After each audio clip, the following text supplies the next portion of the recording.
Hello everyone, welcome to my YouTube channel. I have a very fancy bookcase behind me. I have a new apartment now, so this is the only bookcase I have with me to make this YouTube video look academic and pretentious. And anyway, okay, so this is a part 2 to my first video about reasons for belief.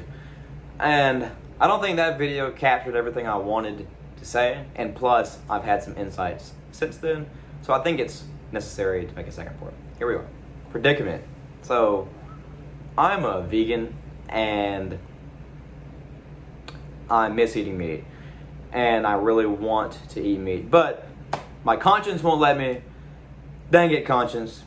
So I've been trying to find ways out of veganism, ways into the permissibility of consuming animal products.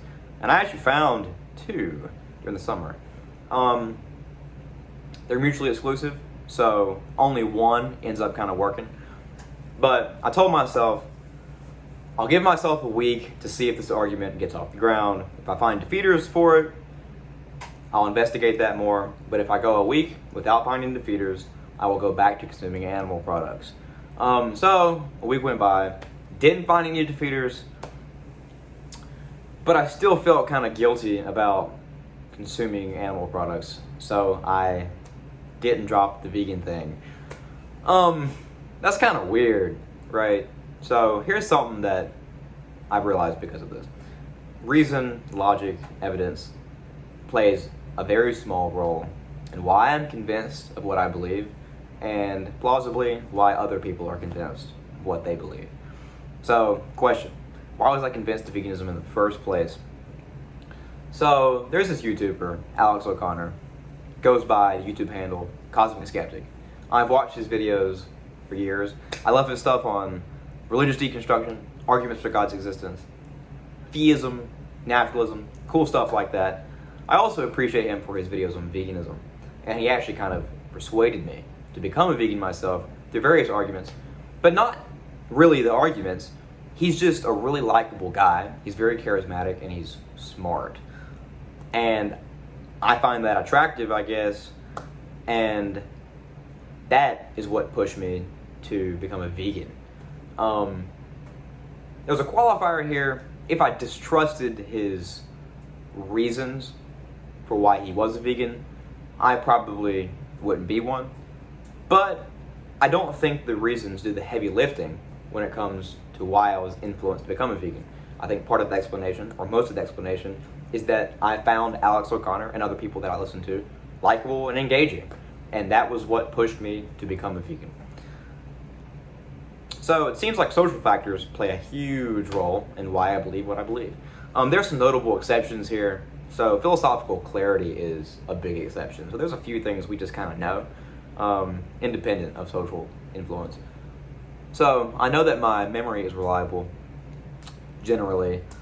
Sometimes it's not. It's a problem. Anyway, I can kind of see that our actions are motivated by desire all of the time. People disagree with this, but I think I see this clearly. I can see that if you combine one object with another object, you have a set of 2 objects. These things I just kind of know. If society was like, no, 1 plus 1 doesn't equal 2, it equals 75, I might be kind of pushed to be skeptical of my belief that 1 plus 1 equals 2, but I probably wouldn't drop my belief outright. I think I hold it mainly because of philosophical clarity. Many of our beliefs, even the ones we hold most dear, actually don't have this philosophical clarity. They're subject to psychological and sociological factors. So, back to the veganism thing.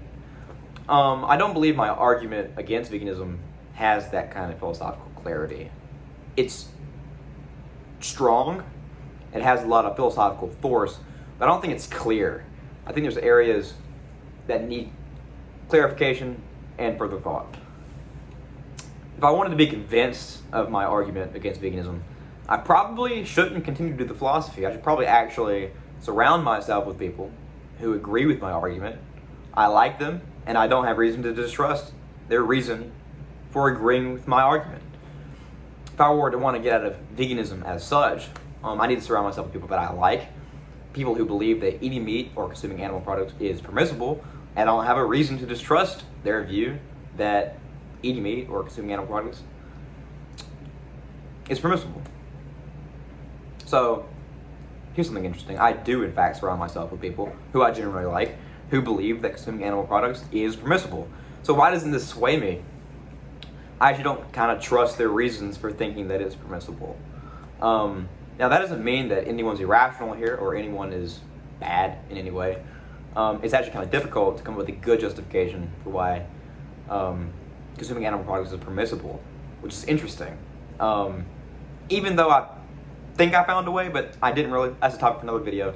Anyway, I'm not a psychologist, nor am I a sociologist. I'm kind of looking into my own mind and seeing what's true. Why I do what I do, why I believe what I believe. I could be wrong. This whole video could just be dumb. I have no idea. Anyway, so thank you so much for watching.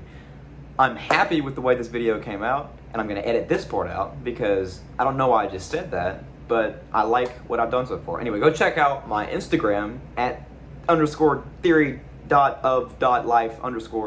and my recent Substack at substack.com at theoryoflife. Don't really know what Substack is, but it's really cool, and I'm not being paid to promote this. I actually don't even really know what it is, but like it's a blog thing. So like go check it out. It's neat and stuff. So thank you.